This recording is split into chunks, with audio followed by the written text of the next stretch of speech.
अस्सलाम वालेकुम। हमारा इश्तियाक है students, as you know we were discussing about the chapter number 11। हम एफएससी केमिस्ट्री पार्ट 1 का चैप्टर नंबर 11 पढ़ रहे थे और जिसमें हम तकरीबन अपने सारे टॉपिक्स कंप्लीट कर चुके हैं। सिर्फ कुछ टॉपिक्स रहते थे, वो आज हम ऑनलाइन क्लास में डिस्कस कर लेते हैं। जैसा कि आपको पता है कि कोविड-19 की वजह से आपकी फ़िज़िकल क्लासेस ख़त्म हो चुकी हैं, तो ऑनलाइन में हमारे पास जो एक दो टॉपिक रहते थे वो हम पढ़ लेते हैं। तो सबसे पहले हम डिस्कस करेंगे हाफ़ लाइफ पीरियड। तो देखें, हाफ़ लाइफ पीरियड क्या होता है कि कोई भी एक रिएक्टेंट है, वो रिएक्ट करके प्रोडक्ट में कन्वर्ट हो रहा है, ठीक है। तो जितने टाइम में वो रिएक्टेंट आधा प्रोडक्ट में कन्वर्ट हो जाता है, उस टाइम को आप हाफ़ लाइफ पीरियड कहते हैं उस रिएक्टेंट के लिए, ठीक है। मैं अगेन रिपीट कर रही हूँ, आप गौर से इस बात पे ध्यान दें कि एक रिएक्टेंट अपनी प्रोडक्ट में कन्वर्ट हो रहा है, तो जितने टाइम पीरियड में, जितने मिनट्स में वो रिएक्टेंट आधा प्रोडक्ट में कन्वर्ट हो जाएगा, half amount of that reactant products के अंदर कन्वर्ट हो जाएगी, उस टाइम पीरियड को आप हाफ़ लाइफ पीरियड कहते हैं। तो इसकी प्रॉपर डेफिनेशंस की रीडिंग लेते हैं हम। देखें, half life period of a reaction is the time required to convert 50% of the reactant into product. Half life period वो टाइम है जो ज़रूरत होता है किसी भी रिएक्टेंट का 50%, मतलब हाफ रिएक्टेंट को प्रोडक्ट में कन्वर्ट करने के लिए। For example, the half life period for the decomposition of nitrogen pentoxide at 45 degree is 24 minute. कि 45 डिग्री पे अगर हम नाइट्रोजन पेंटाऑक्साइड को डिकम्पोज कर रहे हैं, तोड़ रहे हैं, ठीक है। नाइट्रोजन पेंटाऑक्साइड आपका रिएक्टेंट है, इसको तोड़ के आप इसकी प्रोडक्ट्स बना रहे हैं, ठीक है। तो अगर 45 डिग्री पे इससे मतलब एक मखसूस कंडीशन पे ये रिएक्शन हो रहा है, तो 24 मिनट में नाइट्रोजन पेंटाऑक्साइड आधा डिकम्पोज हो जाएगा। तो ये 24 मिनट का टाइम क्या कहलाएगा? Half life period. मतलब कि वो फिर अगेन आप इस बात को एक आसान लैंग्वेज के अंदर ये चीज़ समझें कि एक रिएक्टेंट जब जितने टाइम में आधा अपने प्रोडक्ट में कन्वर्ट हो जाता है, वो टाइम उसका हाफ लाइफ पीरियड है। तो अब इसको हम एलेबरेट करते हैं इसी नाइट्रोजन पेंटाऑक्साइड के एग्जांपल से कि देखिए, अगर हमारे पास हम लेबॉर्ट्री में जाते हैं, हम रिएक्शन करने जा रहे हैं नाइट्रोजन पेंटाऑक्साइड का की डिकम्पोजिशन का, और हमारे पास उसकी अमाउंट है 0.10 मोल पर DM³, ठीक है। कितनी अमाउंट है हमारे पास? फोकस करना है आपने इस अमाउंट को, 0.10 मोल पर DM³, ये हमारे पास अमाउंट है, ठीक है। तो 45 डिग्री पे 24 मिनट के बाद डिकम्पोजिशन आपने स्टार्ट की, 24 मिनट के बाद इसकी कितनी अमाउंट आपके पास बच जाएगी? 0.05, मतलब कि जितना 0.10 आपने लिया था उससे आधी अमाउंट आपके पास बच गई है। कितने टाइम के बाद? 24 मिनट्स के बाद, ठीक है। तो ये टाइम जिसमें वो आधी अमाउंट प्रोडक्ट में कन्वर्ट होगी और पीछे आधी अमाउंट बच गई है, ये हाफ लाइफ पीरियड कहलाएगा। और उसके बाद अगर हम मज़ीद 24 मिनट वेट करें, तो ये जो 0.05 मोल पर DM³ नाइट्रोजन पेंटाऑक्साइड आपके पास बचा था, ये मज़ीद हाफ हो जाएगा, ठीक है। ये 0.025 रह गया। अगर आप 48 मिनट के बाद देखें, मतलब कि मज़ीद 24 मिनट के बाद आपने देखा, तो वो जो नाइट्रोजन पेंटाऑक्साइड था उसकी मज़ीद हाफ अमाउंट रह गई है, मतलब ओवरऑल 25% वो रह गया है, ठीक है। उसके बाद अगर आप 72 मिनट्स के बाद देखते हैं, मतलब कि 3 हाफ लाइफ्स। देखिए, पहले 24 मिनट के बाद वो आधा रहा, 0.10 से 0.05 हो गया। फिर मज़ीद 24 मिनट आपने 24 मिनट के बाद देखा, मतलब एज टोटल 48 मिनट के बाद आपने देखा, तो उसकी मज़ीद हाफ अमाउंट हो गई थी 0.025। अब मज़ीद 24 मिनट के बाद आप अगर देखें, एज टोटल 72 मिनट्स के बाद अगर आप देखते हैं, तो वो मज़ीद वो जो 0.025 है वो भी हाफ हो जाएगा, 0.0125 उसकी अमाउंट बच जाएगी, ठीक है। तो this was the concept of half life, कि वो टाइम पीरियड जिसमें कोई भी सब्सटेंस जो है वो अपनी आधी अमाउंट में रह जाता है। देखिए, अब एक जनरल सी एग्जांपल कंसिडर करते हैं कि अगर आपके पास 1 kg कोई चीज़ है, कोई रिएक्टेंट है, तो आप उसको 10 मिनट में देखते हैं कि वो हाफ kg रह जाता है। तो ये 10 मिनट क्या है? उसकी हाफ लाइफ। अब देखिए, हाफ लाइफ जो फर्स्ट ऑर्डर रिएक्शंस की होती है, वो इनिशियल अमाउंट ऑफ रिएक्टेंट पे डिपेंड नहीं करती। इस बात को आप समझें गौर से कि आपने पहले 1 किलोग्राम लिया था, 1 kg आपके पास या 1 ग्राम आपके पास सब्सटेंस था, बाद में वो आधा ग्राम रह गया। अब उस आधे ग्राम को भी मज़ीद आधा करें तो 10 मिनट ही लगेंगे।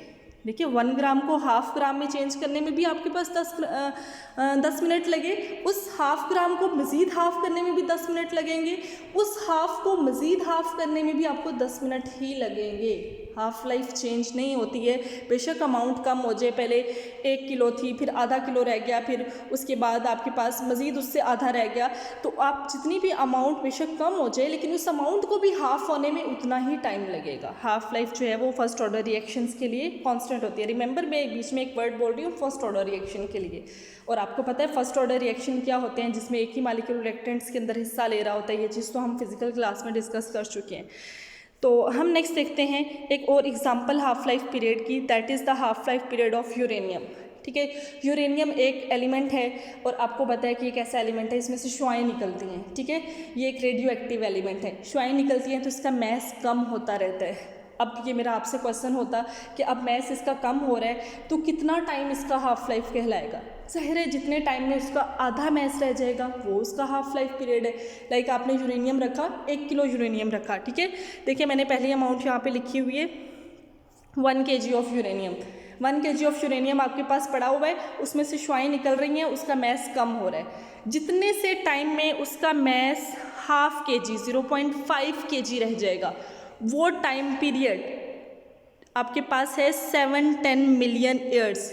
इतने टाइम पीरियड में उसका मैस हाफ रहा है, ये उसका हाफ लाइफ है। जितने टाइम में उसका हाफ मैस पीछे बच गया, मतलब कि यूरेनियम का हाफ लाइफ कितनी है 710 मिलियन ईयर्स, मतलब इतने सालों में जाके उसका मैस आधा बचता है। लेकिन ज़ाहिर है शुआएँ निकल रही हैं जिसकी वजह से मैस कम हो रहा है, तो टाइम तो लगेगा। शुआएँ जब तक निकल के उसके मैस को आधा बचाएंगी तब तक उसका जो है वो हाफ लाइफ पीरियड कंसिडर किया जाएगा, जितने टाइम में वो आधा रहा। तो अब देखिए कि 0.5 kg ऑफ यूरेनियम है, इसको मज़ीद हम आधा करना चाहते हैं। अब आपने किसी सेपरेट जगह पे 0.5 kg रख दिया, तो अब ये आधा इसकी आधी 0.5 का आधी अमाउंट, हाफ अमाउंट कितनी होगी 0.25 kg। तो ये जो मज़ीद हाफ अमाउंट इसकी बच जाएगी, ये अगले 710 मिलियन ईयर में बचेगी। देखिए ये भी फर्स्ट ऑर्डर रिएक्शन है, इसमें एक ही रिएक्टेंट की बात कर रहे हैं ना आप, तो एक रिएक्टेंट वाले फर्स्ट ऑर्डर रिएक्शंस की हाफ लाइफ हमेशा अमाउंट्स ऑफ रिएक्टेंट के ऊपर डिपेंड नहीं कर रही होती। अमाउंट पहले 1 किलोग्राम थी, फिर आधा किलो थी, फिर 0.25 kg थी, मतलब कि अमाउंट चेंज हो रही है, लेकिन हाफ लाइफ 710 मिलियन ईयर ही है। उसकी जितनी भी अमाउंट है, देखिए यूरेनियम के 10 किलो आपने रखे हुए हैं या 20 किलो रखे हुए हैं, दोनों को आधा होने में 710 मिलियन ईयर ही लगेंगे। नो मैटर कि आप कहें कि एक जगह पे तो हमने थोड़ी अमाउंट यूरेनियम की रखी थी, 10 किलो रखा था, और एक जगह पे तो आपने 100 kg रखा है यूरेनियम, ज़्यादा अमाउंट रखी है। तो अमाउंट पे डिपेंड नहीं कर रहा, बस उस अमाउंट के आधा होने में जो टाइम लग रहा है that is the half life period. Is that clear now? अब नेक्स्ट देखते हैं हम finding the order of reaction. Order of reaction आपको पता है क्या होता है, हम बहुत डिटेल में फिजिकल क्लास में, अभी लास्ट फिजिकल क्लास में आपने फ्रेशली इसको डिस्कस किया है कि ऑर्डर ऑफ रिएक्शन हम किसको कहते हैं। मतलब कि किसी भी रिएक्टेंट के अंदर रिएक्टेंट्स के मालिक्यूल्स, मतलब रफली आप ये कह सकते हैं कि रिएक्टेंट्स में जितने मालिक्यूल्स हैं वो उसका ऑर्डर ऑफ रिएक्शन है।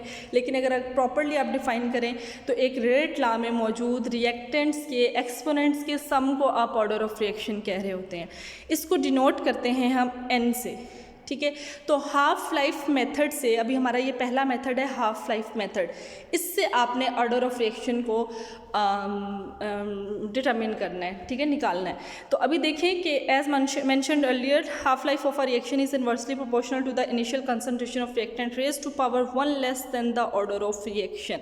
कि आपके पास ये हाफ लाइफ का फॉर्मूला नीचे दिया गया है, वो क्या है कि हाफ लाइफ इन्वर्सली प्रोपोर्शनल है, ये ए शो कर रहा है कंसंट्रेशन ऑफ रिएक्टेंट के, कि कंसंट्रेशन ऑफ रिएक्टेंट के n-1, मतलब कि कंसंट्रेशन ऑफ रिएक्टेंट की रेज टू पावर बनाई हुई है ऑर्डर ऑफ रिएक्शन में से एक को माइनस करके, ठीक है, कि a के ऊपर n-1 लिखा हुआ है ना, मतलब कि a है कंसंट्रेशन ऑफ रिएक्टेंट और n है ऑर्डर ऑफ रिएक्शन -1।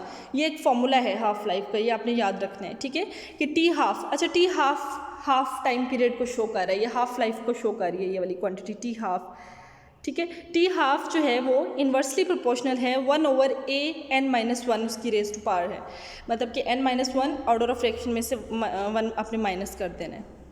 चलिए हम किसी भी सब्सटेंस की पहली हाफ लाइफ और दूसरी हाफ लाइफ ले लेते हैं। ये हम डेरिवेशन करने जा रहे हैं actually to find the order of reaction. ये हमारा एक सेपरेट टॉपिक है, हम इसमें एक ऑर्डर ऑफ रिएक्शन को फाइंड आउट करना चाहते हैं विच इज़ n। यहाँ पे n ऑर्डर ऑफ रिएक्शन है, हमने n की वैल्यू फाइंड आउट करनी है। मतलब इस डेरिवेशन का रिजल्ट हमारे पास क्या आना चाहिए कि हमारे पास n की वैल्यू या n को फाइंड आउट करने का फॉर्मूला हमने ऑब्टेन करना है। तो अब देखें कि हम दो हाफ लाइफ ले लेंगे किसी सब्सटेंस की, T12 एंड T12, या आप इसको T1 एंड T2 से रिप्रेजेंट कर सकते हैं। ये मैंने दो हाफ लाइफ हाईलाइट की हैं। तो ये दो हाफ लाइफ जो हैं ये आपने इसी तरह लिखी हुई है, T1 inversely proportional to 1/A1 raise to power n-1, and second वाली आपने कैसे लिखी है, T2 inversely proportional to 1/A2 n raise to power n-1। ठीक है, अब आपने इन दो रिलेशंस को, इन दो इक्वेशंस को डिवाइड कर देना है। T1 को T2 से डिवाइड कर देंगे तो A2 से A2 डिवाइडेड बाई A1 हो जाएगा।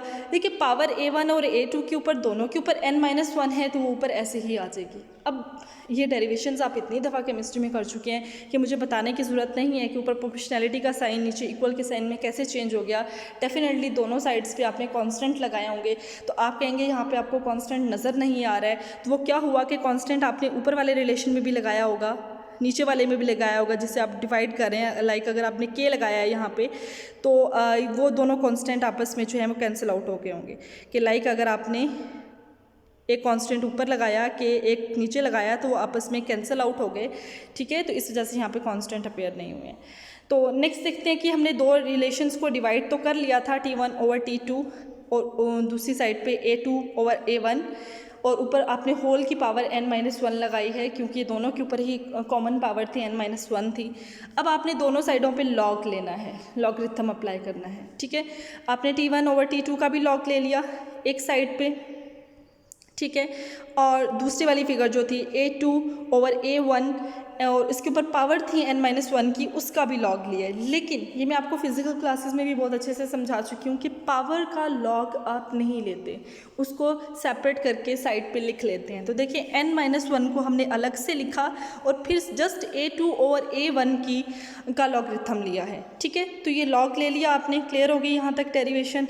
हम नेक्स्ट देखते हैं कि अब हमने, जैसा कि पिछली इक्वेशन में था, पिछली इक्वेशन में आपने देखा कि n-1 इस साइड पे है इक्वेशन इक्वल के, तो हम n-1 को दूसरी साइड पे यहाँ पे ले जाएंगे, इस साइड पे। ठीक है, देखें इक्वेशन की एक साइड पे आपने n-1 को ले आए, रीअरेंजमेंट कर रहे हैं मतलब सिंपली हम, और जो इस साइड पे log T1/T2 था वो दूसरी साइड पे ले गए।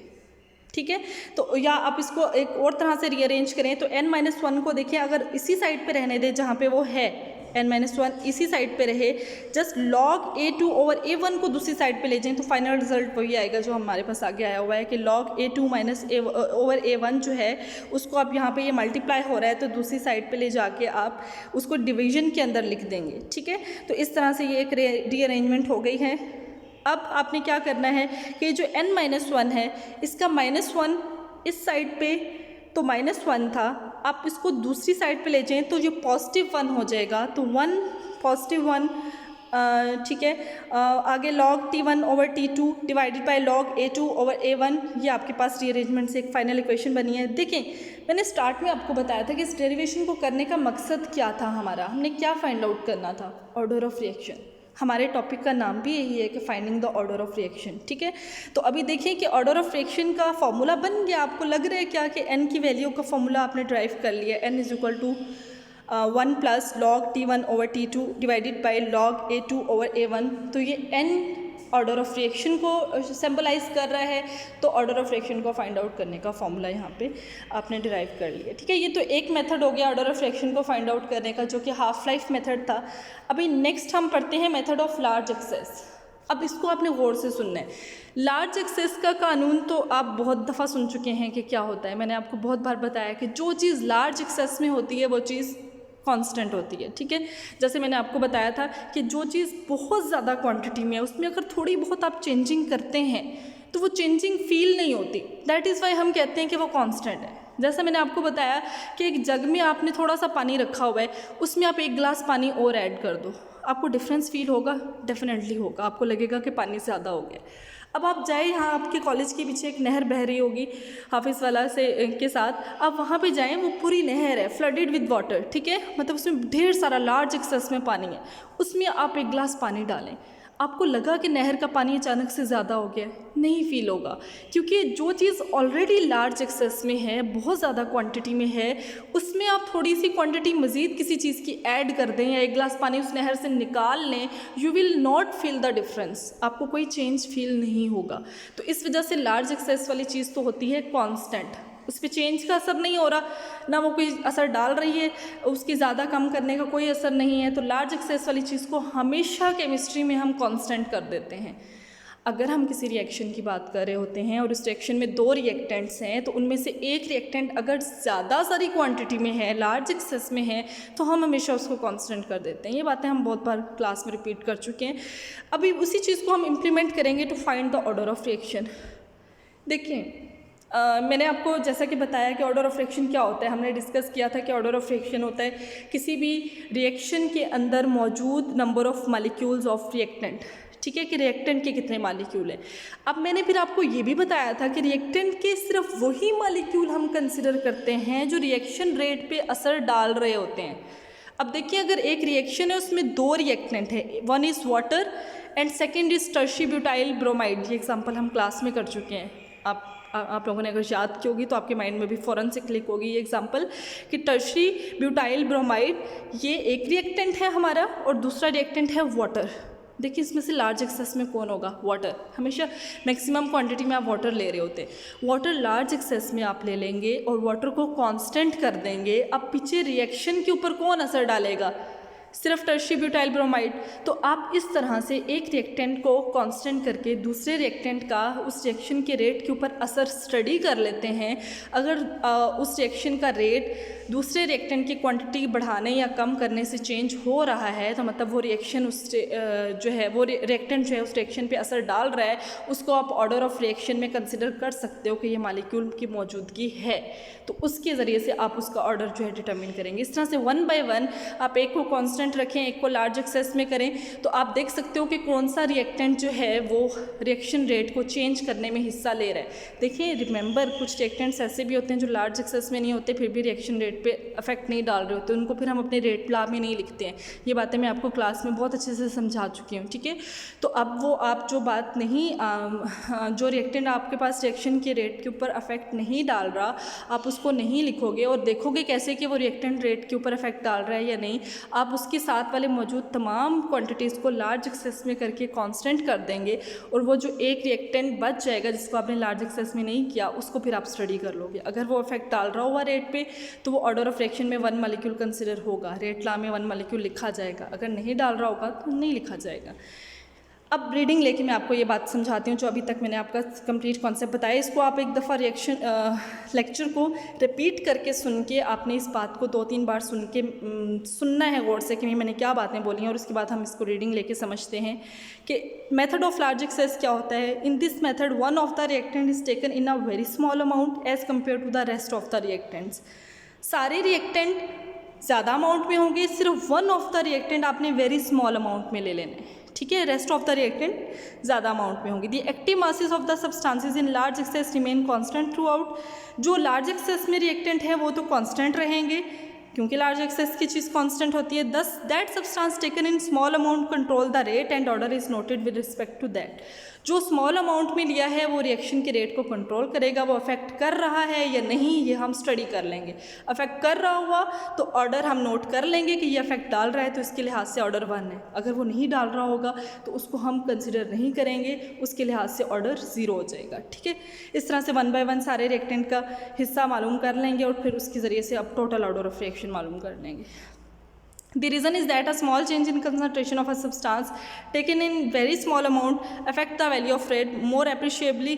मतलब कि जिसको आपने स्मॉल अमाउंट में लिया है और बाकी सबको लार्ज करके कांस्टेंट किया है, वही सिर्फ रेट के ऊपर अफेक्ट डाल रही होगी। The hydrolysis of ethyl acetate as mention earlier shows that water being in large excess does not determine the order.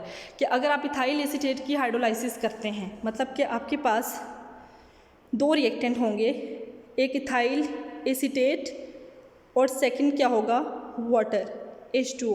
ठीक है, ethyl acetate and second water है। वाटर लार्ज एक्सेस में होने की वजह से कांस्टेंट रहेगा, तो रिएक्शन का रेट किस पे डिपेंड करेगा, इथाइल एसीटेट पे।